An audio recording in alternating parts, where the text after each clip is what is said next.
Hello friends, welcome to list channel. ఈ వీడియోలో మనం నేమ్లెస్ ఫోల్డర్ని ఎలా క్రియేట్ చేయాలో నేర్చుకుందాం.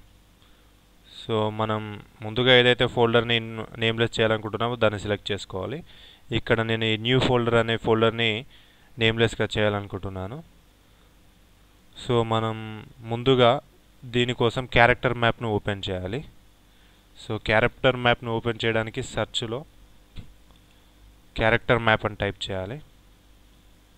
తర్వాత ఎంటర్ నొక్కాలి. సో ఇప్పుడు మనకు క్యారెక్టర్ మ్యాప్ అనేది ఓపెన్ అయిపోయింది.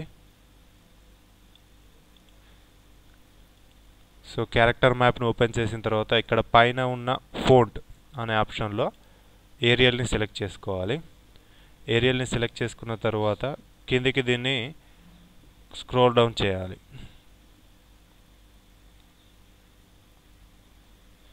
ఇక్కడ ఇలాంటి ఎంటీ స్పేసెస్ కనిపించేంత వరకు దీన్ని స్క్రోల్ డౌన్ చేయాలి. సో ఎంటీ స్పేసెస్ కనిపించిన తర్వాత కింద ఉన్న సెలెక్ట్ అనే బటన్పై క్లిక్ చేసి తర్వాత కాపీ అనే బటన్పై క్లిక్ చేయాలి.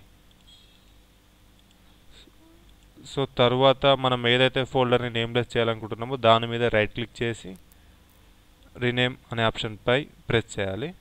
ఇప్పుడు దీనిపై రైట్ క్లిక్ చేసేసి పేస్ట్ అనే బటన్పై ప్రెస్ చేయాలి.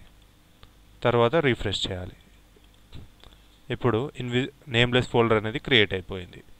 ఈ వీడియో కనుక నచ్చినట్లయితే లైక్ చేయండి. మరిన్ని వీడియోస్ కోసం లిస్ట్ ఛానల్కి సబ్స్క్రైబ్ అవ్వండి. ఏమైనా డౌట్స్ కానీ ఉంటే కామెంట్ మెనూలో పోస్ట్ చేయండి, నేను రిప్లై ఇస్తాను. Thanks for watching.